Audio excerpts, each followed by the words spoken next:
Bioshock 2 starts as any normal typical game, a POV shot of a zombie girl climbing out of a hole in the wall. Her name is Eleanor and she is your daughter. Today is her birthday and she needs her dad, Scuba Steve, to protect her. That's you. You help your daughter stop for a sudden birthday treat when all of a sudden, uh-oh, sounds like some party goers had too much of the sauce and you need to cut them off. After politely asking them to leave, your wife shows up. She is very, very disappointed there was not enough crab cakes for all the guests at the birthday party. She hands you a gun. As a devout pescatarian husband and father, you have failed. Your daughter in horror watches as you uninstall the game before ever touching the controller.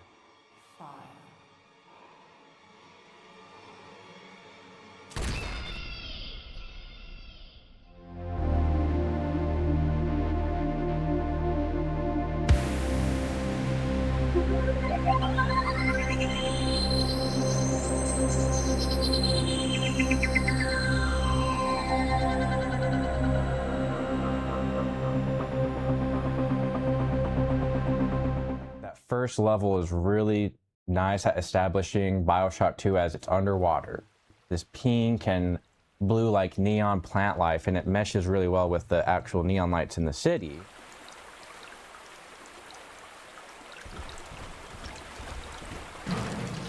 Just like the first game, it has a very slow burn to it. After you sort of do your initial exploration, you see the big sister. She's the new big daddy. She's quite frightening and she has this banshee cry. She jumps on this giant window and starts like smacking it. Room that you're in floods.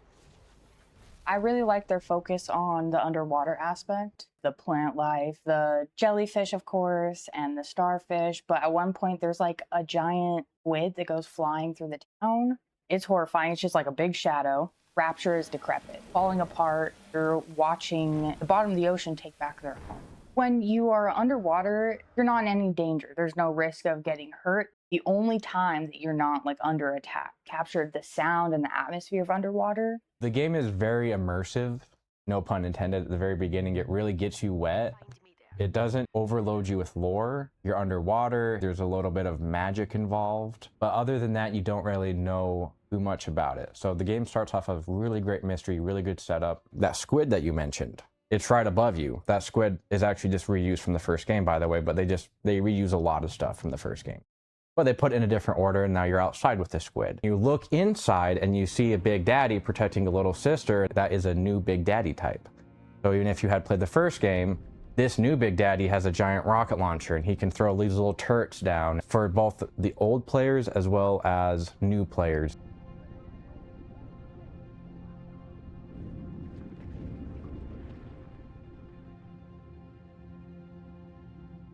Bioshock 1 was released in August of 2007, and it sold almost 4 million copies. 2K, the publisher, decided, hey, let's make this bad boy a franchise. Let's make it a series. A few months later, in November of 2007, Bioshock 2 started development. The original development team of Bioshock, 2K Boston, did not want to work on the sequel.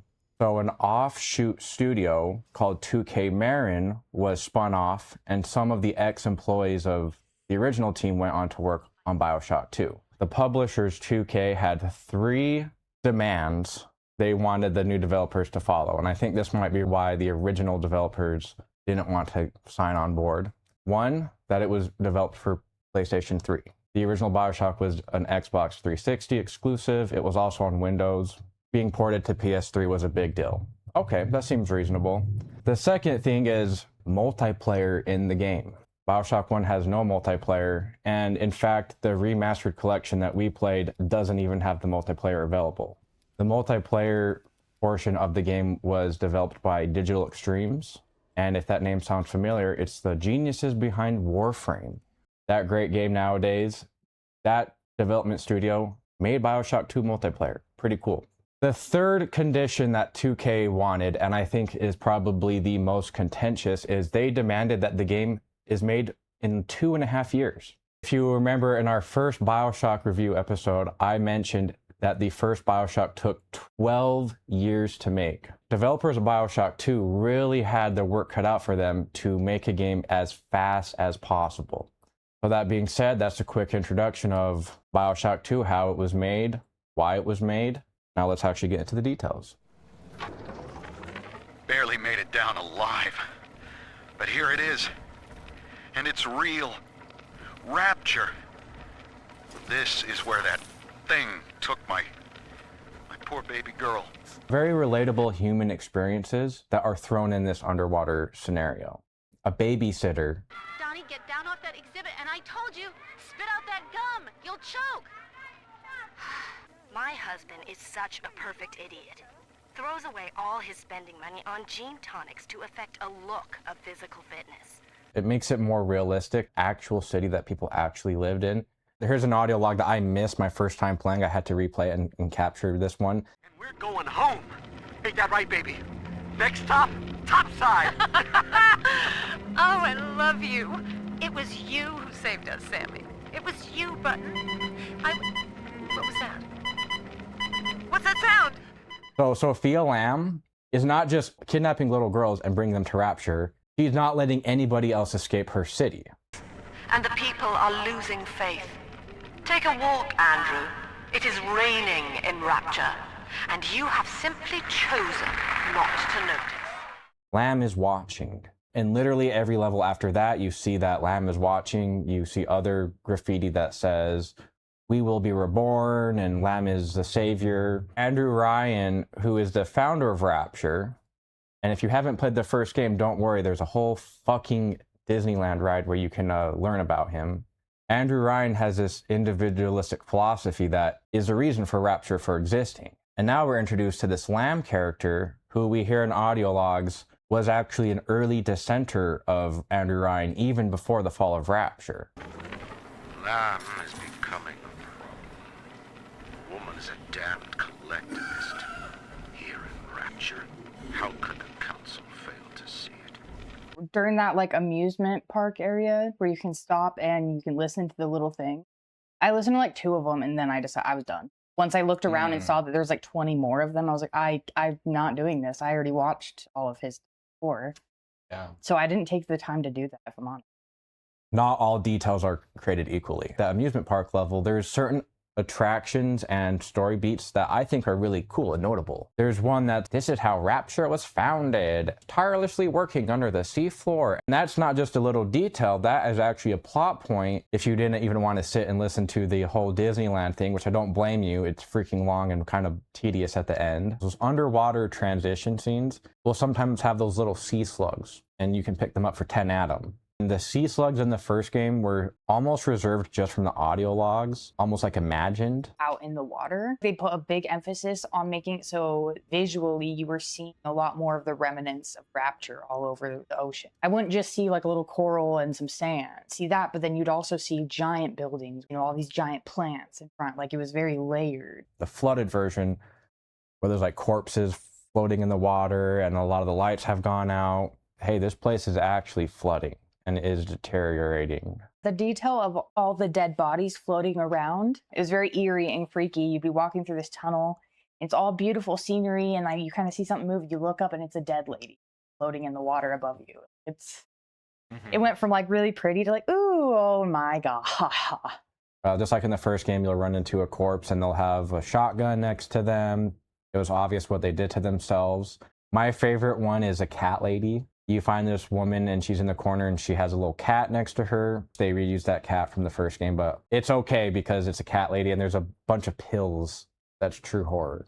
And some of it was a lot more in your face. Well, I remember one, you walk into the small room and the first thing you see is like a hanging body right in front of your face. And like you can't go into the room without like basically bumping into this like hanging body.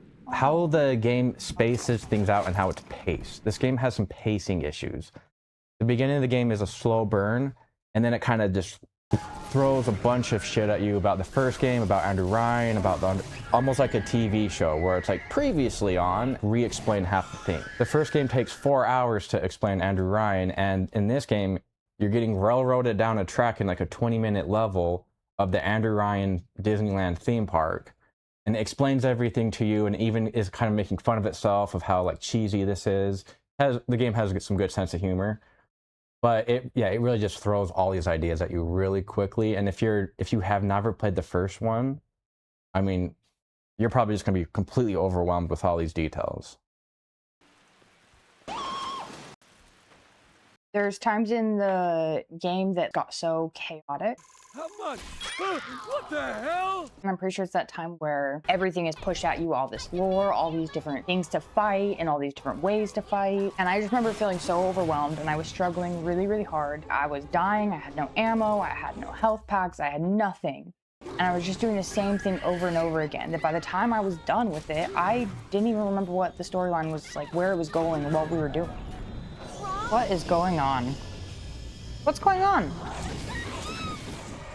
Oh, well, I have no clue what the storyline was during that time. I was just struggling so hard, honestly. I literally was like, what am I doing? It is not subtle at all. It hammers into the fucking player's head like, this is the bad guy. What is this an advertisement for? Like, it doesn't make sense. That makes sense, you know, people want to go to the dentist. What is this? You're not alone? Like, it has overabundance of graffiti to explain the world. A lot of games will do this. This is not just a Bioshock 2 thing, by the way, and it's just a total nitpick. But the game tries to tell you rather than showing you. We could have just done something, and then Lamb speaks to us in our ear, like in the first game with Ryan, and going, "You bastard, why did you do that?" That would explain Lamb is watching. You don't need to say Lamb is watching 50 times. If it's mine, why are you pointing to it and highlighting it? I'm sick of the fucking graffiti. Hop on, kid, and start the train. Don't make me pull the whistle now. I thought it was going to be a lot more horror-based. The very beginning, it seems like it's going to. Ah, huh. Dang, scared me. They eventually dropped that. I don't remember later levels seeing the shadows of people like running ahead of me. Oh.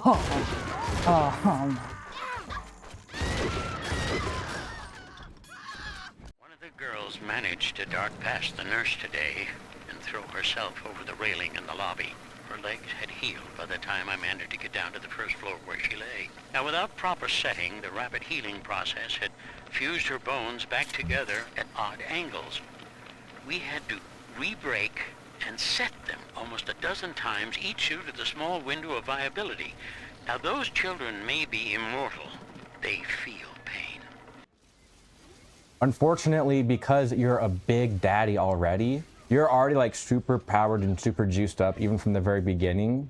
Horror games need a balance of difficulty where even the most basic enemies should feel like some sort of threat. Silent Hill, you're walking along and even one of those little fucking leg things that attacks you, that takes a lot of your damage. You're gonna have to heal up. The basic splicers in this game are complete pushovers and they die immediately. I picked up the very beginning gun, the rivet gun, you know, immediately just one hit them, two hit them. They never even got close to me. So that really deflates the tension you have off basic enemy types. That even extends to the Big Daddy himself. The Big Daddy in the first game, I remember it took me 5, 6, 7 attempts to even kill him. First Big Daddy kill is a struggle. In Bioshock 2, the first Big Daddy is basically a free gimme. I can't remember exactly what I used, but I do remember being like, oh, that was so much easier than the last time I played it. It was not nearly as big of a struggle, but they did like create new enemies that I thought were really difficult.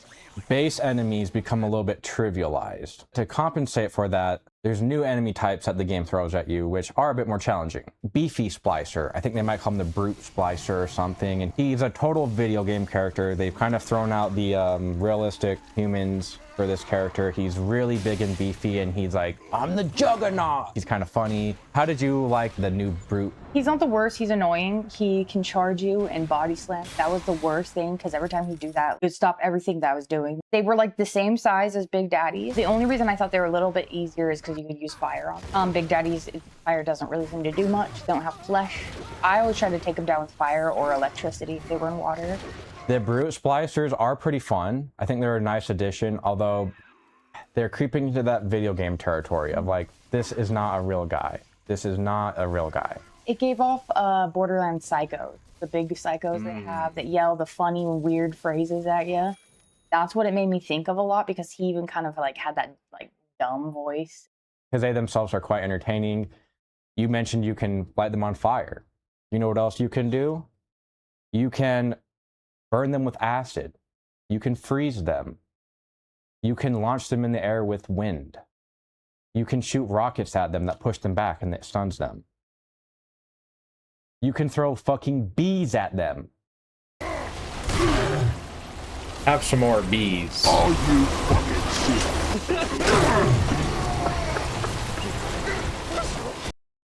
So basically every plasmid in the game counters this giant enemy type. That's nice for making you feel all powerful, but then the game is running into the issue it just tried to solve, right? I just said the splicers are so easy and they die in one hit. Now they have this new harder guy. Well, this new harder guy himself can basically be countered by some of the most basic plasmids. Now, once you get 2 or 3 of them at you and you have some other things flying around, then it becomes more of a strategy and you have to manage everything and it's becoming difficult. They can put themselves out of fire now. They can get in, the water puts the fire out. So I would put someone on fire and they would stop attacking me and they would take off running to a puddle and then literally like drop into it, get up and stop burning. And also sets you up so you can switch to electricity and finish them off in the water. That's cool. I didn't know that. Yeah. I felt like I was killing them so quickly they never had a chance to run away. Not me.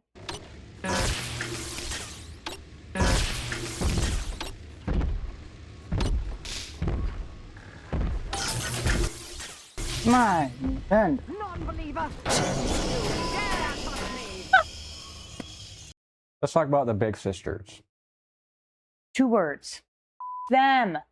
It got to the point where I didn't even leave the revive chamber area. I just stayed right there because she found me and she'd kill me again. Why would I move when I'm just going to be right back here? So that's where I killed her almost every single time. They not only have this really creepy, high-pitched scream that eventually evolves into just pure annoyance. The noise that they make is so high-pitched sometimes that it's like honestly kind of hard to focus on the game because I want to take my headphones off. It wasn't every time, too. It was just every once in a while they would like do it at a certain note that just really killed my ears.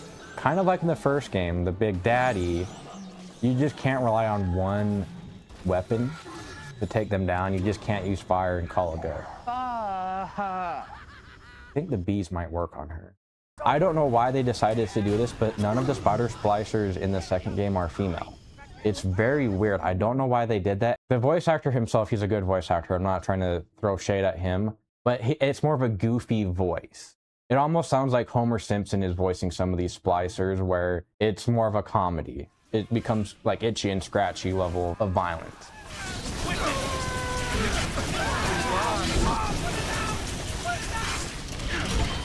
Even Daddy's toys have toys. Big Daddy is having rivet guns.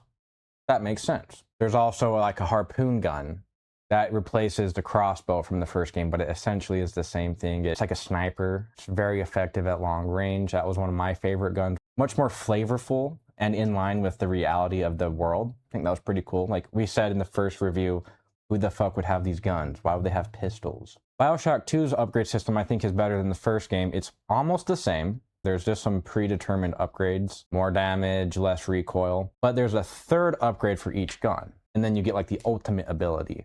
So that very first pistol that you get, which is a rivet gun, 3rd upgrade, it has a chance to light the people on fire. I feel the opposite. I thought it was really hard to get upgrades. I don't think I got any of them up to a 3rd upgrade. I felt like frustrated because I was like, clearly I must have missed something is how I felt.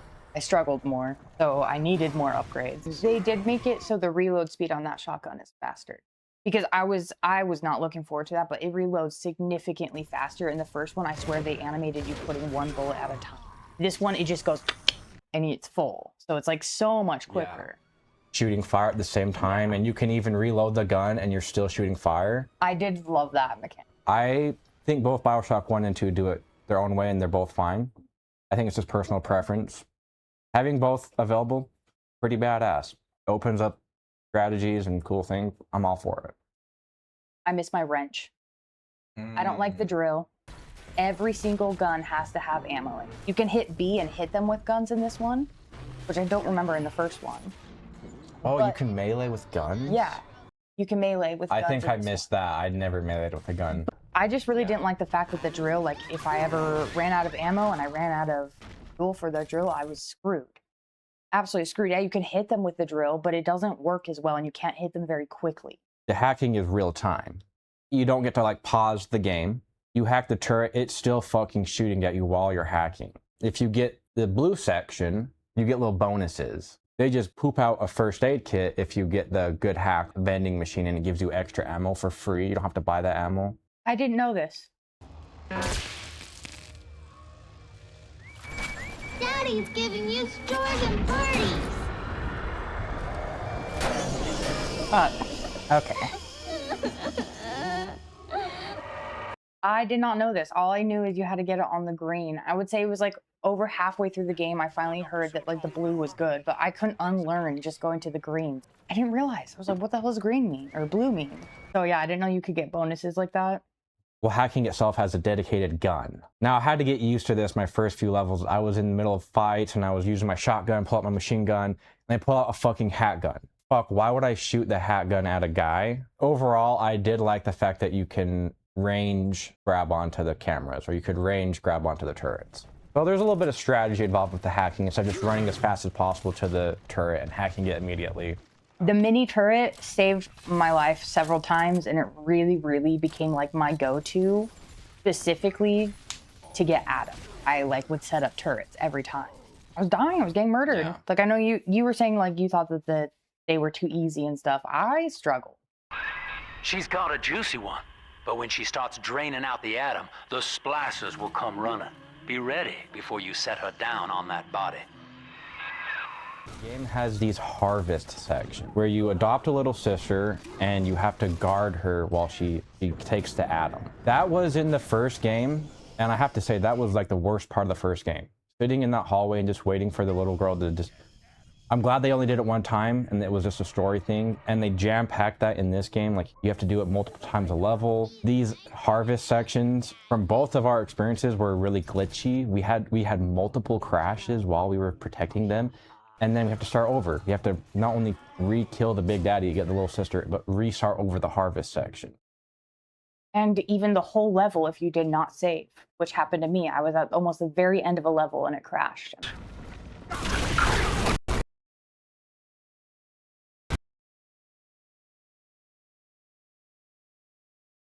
It just crashed on me.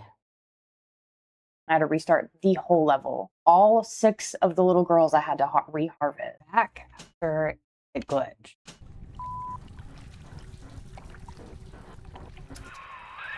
This is it, Chief. End of the line. The thing is, once you have solved it, they all become the same. They become very predictable. Like, okay, the first few enemies are generics.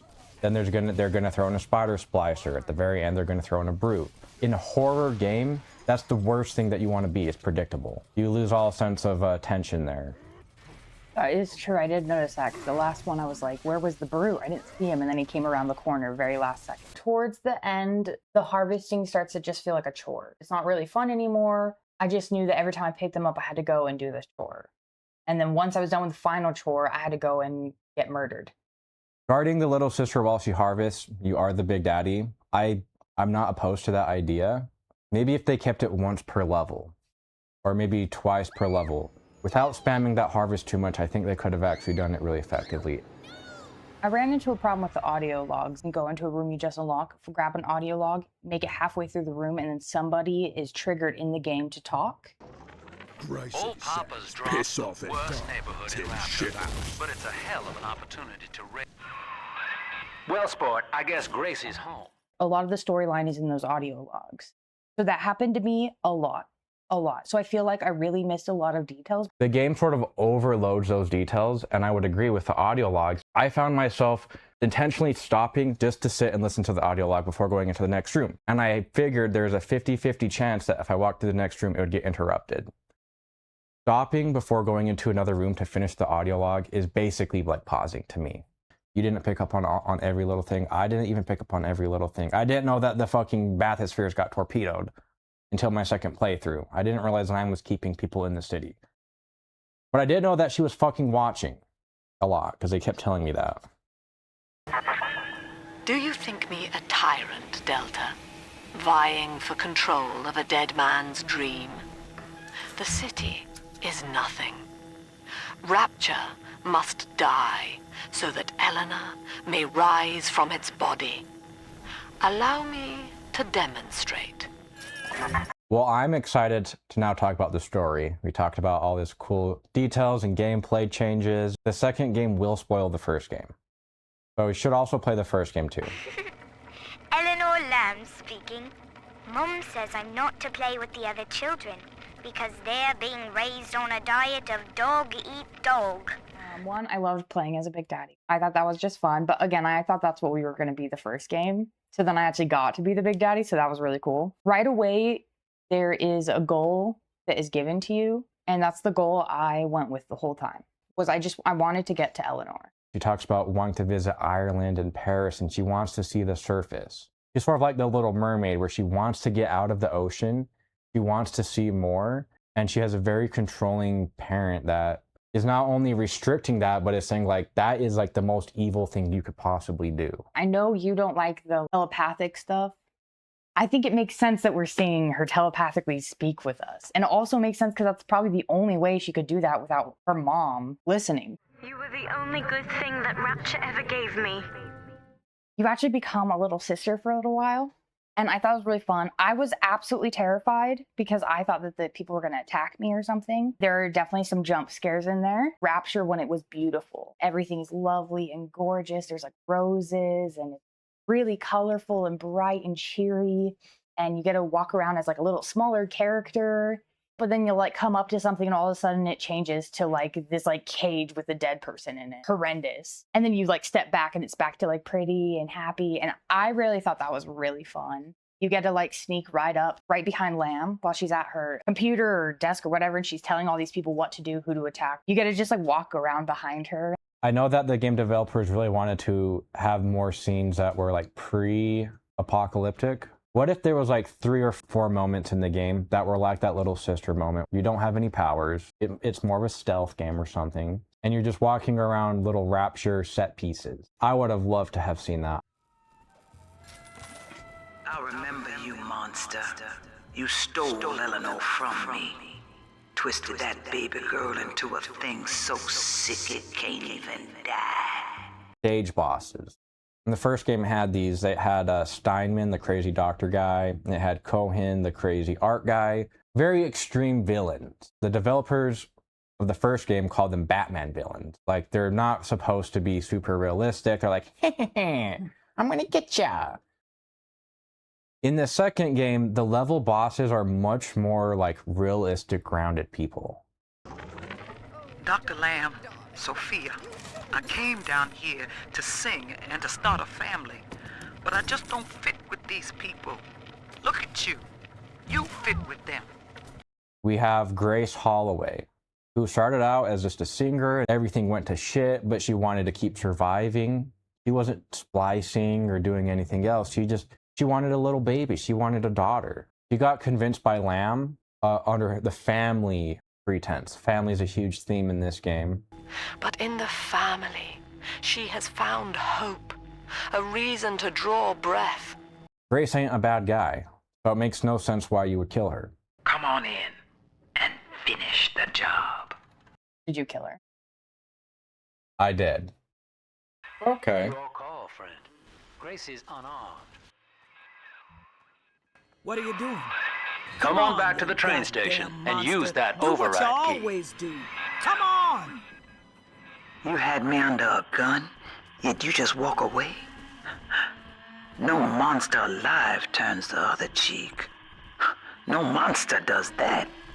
Stanley Poole is just kind of this opportunistic scumbag. He's like this cowardly person. He's trying to infiltrate Lamb. He infiltrates her cult and ends up killing a whole park filled with these cult members. And at the end, you are allowed to forgive him. You don't have to kill Poole. I definitely killed him. Did you save him? I killed him. But it's because he didn't just experiment on Big Daddies. He experimented on Eleanor. There's a time where when you're facing him, I was like, well, I'll just let him live. But Eleanor's like, most of the time mom lies. But this one is truth. He did do a vile thing. And I was like, oh, I told you I got one goal, get to Eleanor. This guy fucked with my one goal. I killed him, yeah. Stanley Poole is my least favorite out of these characters. It's the way that his story is told. I think his character himself is okay. His motivations are okay. But you collect all these audio logs that are like hinting at this mystery of what happened to him in this level. And then the game knows, hey, well, the audio logs get fucking glitched up anyway, and you probably didn't even listen to the whole thing. It re-explains it at the end of the level. And it's not only the Lamb tells you what happened, Sinclair tells you what happened, and the telepathic Eleanor all tell you what happened. Then you go in his room, kill him, or you don't kill him, and you pick up his audio log, and it also tells you what happened. The game over-explains so much.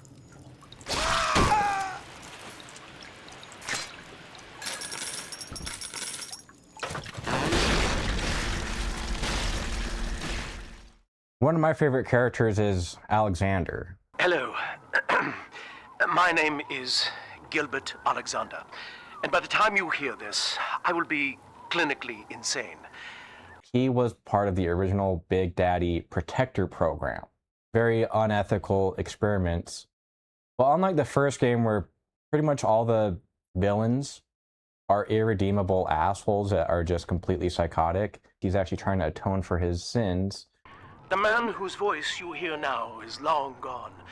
As my mind fades, I find my thoughts turn to the suffering that Eleanor will be made to endure, and I am overcome with pity. Now, Tenenbaum from the first game is kind of like Alexander in the second game. She was originally part of the Little Sister experiments. She did lots of messed up things. She has the sins of the past weighing heavily on her, and she wants to repent and redeem herself. She's like the good guy in the first game. She convinces you to save the Little Sister. She even narrates the endings of Bioshock 1. In Bioshock 2, she introduces a game, and then she's like Captain Marvel in the Avengers, and she's like, see ya! And she leaves, and she never is heard from again. It's really bizarre and really weird. She doesn't even show up at the end. She says, I have to go save other people in the city. There's other fucking planets to save. It's this sort of weird rocky transition where they're probably like, hey, remember Bioshock 1? Well, here's Sinclair. Thank you. Now I must leave you, and I am sorry for this. But there are others I must help before the city drowns. This man Sinclair, he is an ally, and will guide you to Eleanor. Goodbye, Herr Delta. And good luck. And now let's talk about Sinclair, because I think he's probably more interesting than even Lamb, I would say, in my opinion. So Sinclair actually imprisoned Lamb even before the fall of Rapture. A really cool character because all his audio logs set him up as this opportunistic, pro-Ryan, pro-capitalistic. He abuses the tenants in his own hotel. He keeps them addicted to alcohol. He has his own alcohol brand. He takes advantage of the poor people in Rapture. He's not a good guy. Big fat hooker, too dim to spot a wooden nickel. So old Andy went and became his own ghost, and I whittled nickels till I made a mint. That is a great misdirect because the whole time the player's probably thinking, man, this guy's kind of a scumbag. He's kind of sketchy. But Rapture's a high-stakes town, son, and she is a jackpot. You just have to be willing to take it all. I thought that the whole time. I was prepared for someone to stab me in the back the whole game. The whole game. And in our first Bioshock review, I mentioned that Atlas, who is also like a tutorial character that talks to you the whole time, that knows everything. Atlas's original character was Southern, and nobody trusted him. It's kind of a funny little callback to saying, hey, remember this untrustworthy Southern gentleman guy? Like, sounds like Foghorn Leghorn. He's going to betray you at the end. Kid, Lamb's in my head. I can't help myself. I have to fight just to talk. Left me my goddamn tongue to torture the bomb codes out of me. She wants me to stop you leaving. I'm sorry. And he would rather have you kill him instead of him losing his whole personality. So he has a very tragic ending.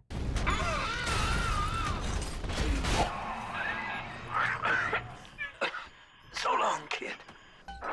No, Father. That's like the good things I like about Sinclair. The bad things, As you can see, Chief, the station here's iced You're over. a rare old model, The little son. sisters carried Alpha stuff, Syria. as you may You're recall, not responsible so for you'll turning need to Eleanor learn. into a little If sister. I'm right, Big Eleanor's to a mom little was using sister. Adam to Big force Daddy's Eleanor just to slaves. he's He's hiding into the something. poor Poor girl girls sort a of took much man fun reckons out of it'll that make that child Nothing left a to do saint. but scream. Yeah, no fucking shit. This guy just loves to re-explain everything that just happened. Previously on, like a TV show. Remember what we're doing, blah, blah, blah, blah, blah. We gotta do this. And he almost has like omniscient fucking levels of knowledge of like, I know where the camera is, it's this, I know where this is. He has such an absurd level of knowledge. He is like Atlas, where he knows lots of things and he's telling the player where to go. And he's so annoying. You're listening to an audio log and saying, the Big Daddy experiments are going perfectly. He just interrupts you and goes, hey champ, I need you to go on over there and get a camera and take a picture of the splices. He ruins a lot of moments explored in the game by his exposition. Overall, I like his character. I like how he's set up. He knows Rapture is not some grand ideological haven.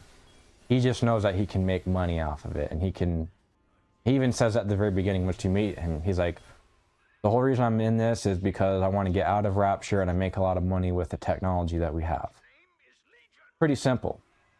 Each man is a prisoner to bias, dream, delusion, or the pain of a phantom limb. To one man, they are as real as rain. Lamb is, from the beginning, she's presented as a collectivist. She's also referenced as a pinko or like a Marxist. Her philosophy and ideology, it's a complete opposite of Andrew Ryan, where Andrew Ryan is a philosophy of the self. Lamb is, nobody should have any free will at all. The self is actually dangerous, greediness is bad, and everybody should be sort of like this hive mind utilitarian. We were not pulling the great chain of progress, as Ryan believed, but shackled to it. And she has such an extreme interpretation of this ideology. The ends justify the means. She will literally kill anybody who's against this collective. And the whole reason that she's doing this is to make what she calls the utopian. Now, I think the utopian concept is very cool and interesting. It sounds almost like a Star Trek thing. Eleanor was to be a composite of all Rapture's genius. The first living utopian, serving the world at large with no regard for herself. To force consciousness on such a being is to tear its wings away. This game literally inverts the villains. Lamb is essentially the polar opposite of Andrew Ryan, and we talked about Andrew Ryan a lot in our first video. We won't re-go over that. Ideology of the self leads to tyranny, but she ends up becoming one of the most scary tyrants of them all. It made me think of like Charles Manson. She doesn't really do much, but she tells everyone what to do and who to kill and who to torture and who to take Adam from. This is it. It's over. I have no family and no time for friends. This is the end of the line. I killed all the little sisters. I killed everybody without even thinking about it. And I definitely got the bad ending. I think the good ending is you can't ever harvest any of the sisters. And you can't ever kill any of the 3 boss level NPCs. Then there's sort of like an in-between neutral endings depending on if you kind of mixed up. She's mirroring your actions as the daughter. Hey, you are being evil. Now this nice person that you've been following the whole time is now also evil. You kind of corrupted them. The explosion happens at the end. You see Lamb drowning. Eleanor grabs Lamb and pulls her down. She does not forgive Lamb. She kills Lamb. And then you're sitting on top of the ocean on this like floating thing, and it's just ocean everywhere, and it's all stormy. And Eleanor is now talking. She's now like the narrator, and she's like, Dad, you taught me all this great stuff. You taught me there is no right and wrong, just survival, and I'm going to survive. Thanks for all your memories. And she like literally kills you, and because of her power, she like gets your memories. So she leaves you to die, and that's the bad ending. And to really hammer it home, it's all stormy and the waves are going crazy, and you see a bunch of like dead bodies rise to the top of the ocean. Oh, okay. And she's like, the world doesn't even know I'm coming. And then it ends. Okay, well, so that's the bad ending. It's not that different than my ending. Oh shit, are you kidding me? No. And I did not harvest a single little girl. I did kill one of the side characters, okay? My ending is very similar. She doesn't kill little girls. She gets all these little girls to go into the water with her, and they boil the water. And then you get to go up. Your daughter like shows up, and like once you get up onto the dock, you just kind of like fall onto the ground. She talks about how like you taught me right from wrong, but she still kills me, takes my essence. But she like says like really sweet, loving things. Now I know you'll be with me whenever. A whisper on my shoulder. The little girls give Eleanor the Big Daddy plush that's in the game, and then she grabs it and throws it into the ocean. Eleanor says, "Rapture's over. It's time to move on. Move on to the next thing." Because they really probably didn't want to make a Bioshock 3.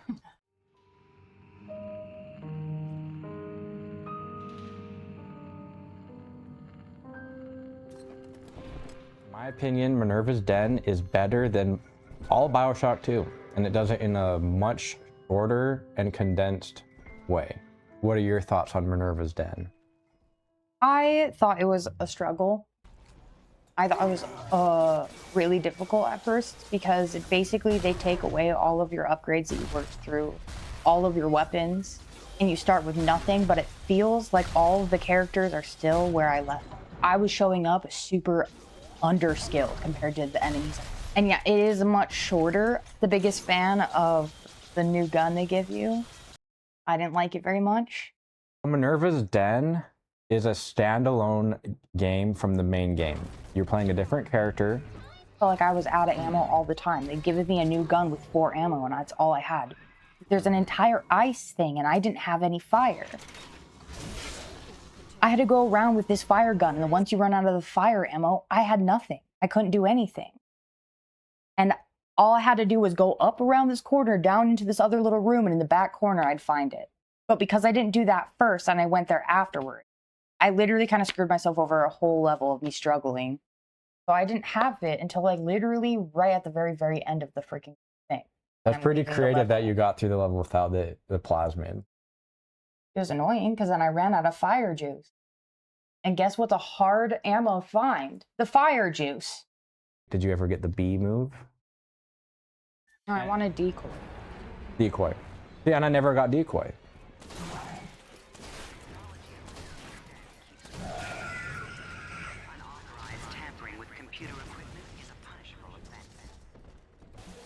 Things like you starting out with this new gun, amazing. I really liked the new gun. It did kind of lose steam towards the end of the DLC. Like you said, you don't even get Incinerate until the end of the second half. You need it to progress the storyline, but it's not even close to the first plasmid that you get. They rearranged everything. The security bullseye plasmid is like way good in this DLC. You have all these scientists that have invented these robots and turrets, and there's these cool like little in-universe explanations of these home appliance robots, like how they would cook dinner, and there's like a baby stroller with like a webcam watching. There's a new plasmid in this one. What's the plasmid do? It's like a little ball, you yeet it out there and it makes all the gravity go into it, and then it'll explode. And if you upgrade it to the third one, it explodes like acid all over. Once I got the hang of it, honestly after the second upgrade on it, it became so much more useful because it could pick up some bigger people too. And then the third one was just amazing. I swear that's how I survived because I couldn't find mini turrets or anything. And you still have to collect and harvest with the little girls. So I literally would just kept eating it and sucking everyone into a pile and shooting the pile. Over and over. It was like super chaotic and probably one of the funnest parts of the whole, honestly, the whole game. I think so, was just being able to get them all into this big bunch of people just like, and their bodies are like rag dolls all over the place. And then you could just shoot right into that pile. There's still the Bioshock 2 gameplay loops, like the little sister harvesting and the big sister fight. But because the DLC is so short, it's actually to its advantage. It doesn't feel super drawn out. Instead of doing it like 30 times, we only do it like 8 times for the whole thing.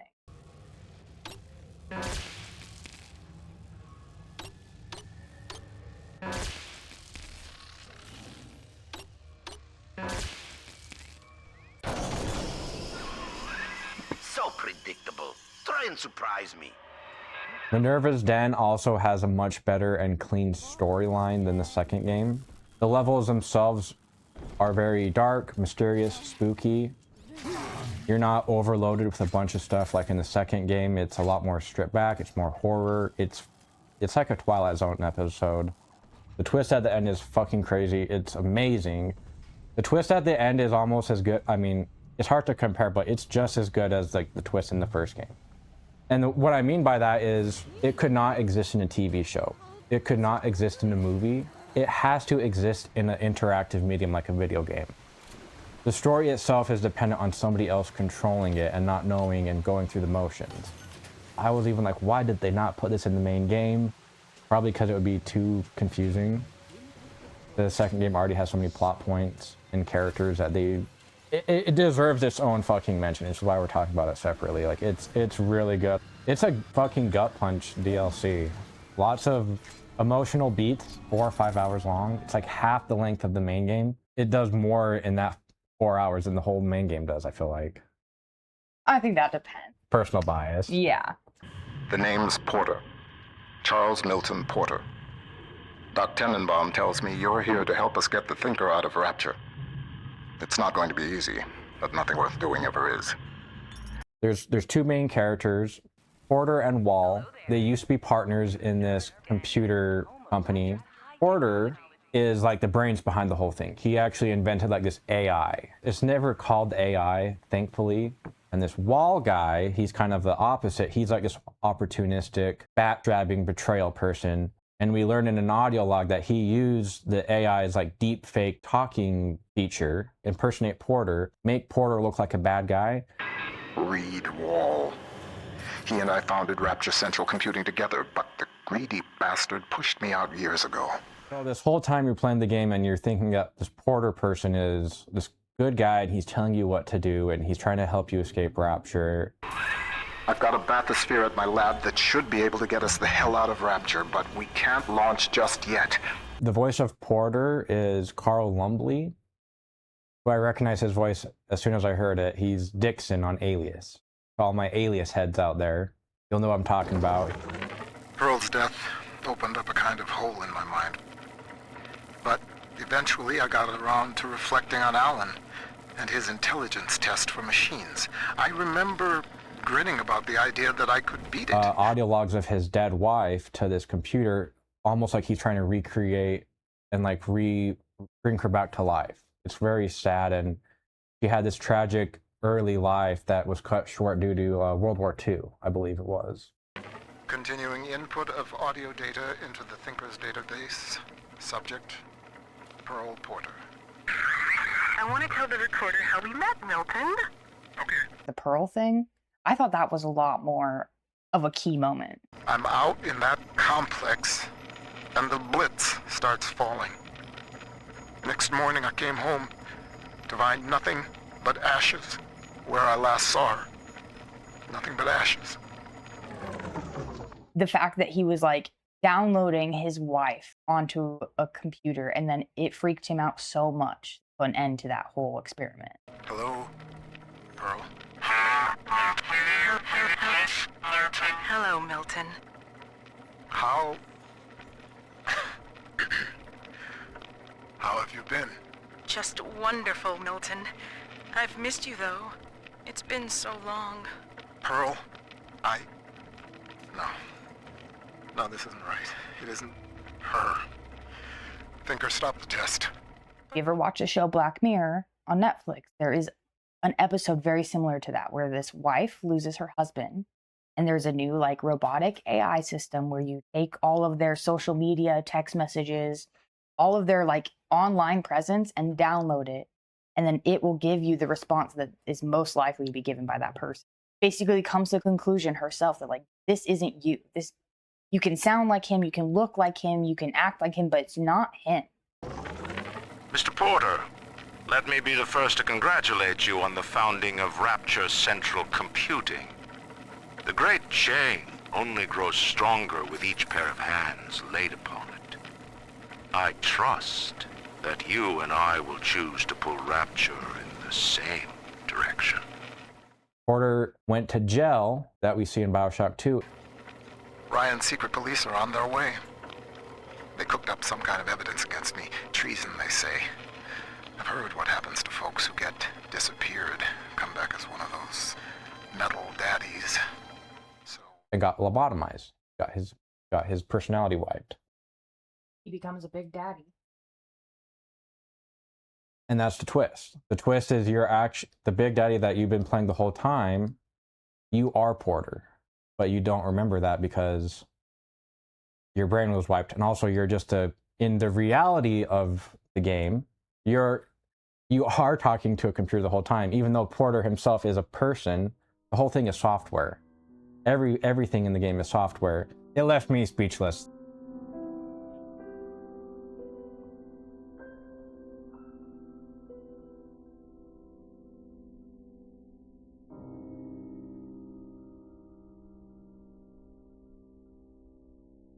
What are your overall thoughts and recommendation on Bioshock 2?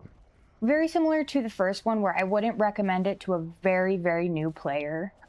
They do have the easier difficulty, so if you do want to try it, I would say that, but I think it would still be a struggle for you. And I 100% think that you should play Bioshock before you play Bioshock 2. You don't necessarily need to. I just think that it really improves the atmosphere, the storytelling. Like, you have a lot more information going into it. Really helped it out because I knew stuff going in. Maybe a little bit more difficult than the first game. And once you're done with that, play the DLC. Definitely play the DLC. Even if you've never even played the first Bioshock, or it sounds interesting, that's how much I love the DLC. If we're being honest, yeah, just play the first one before you play the second one.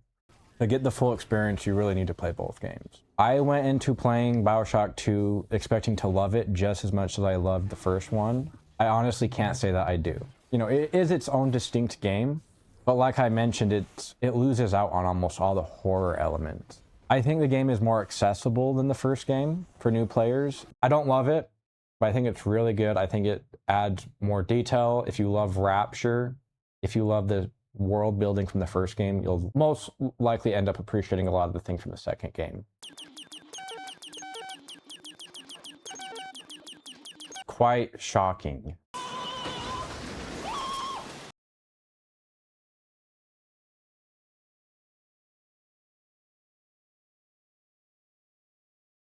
So what game should we play next? I don't know. You want to play a spooky game?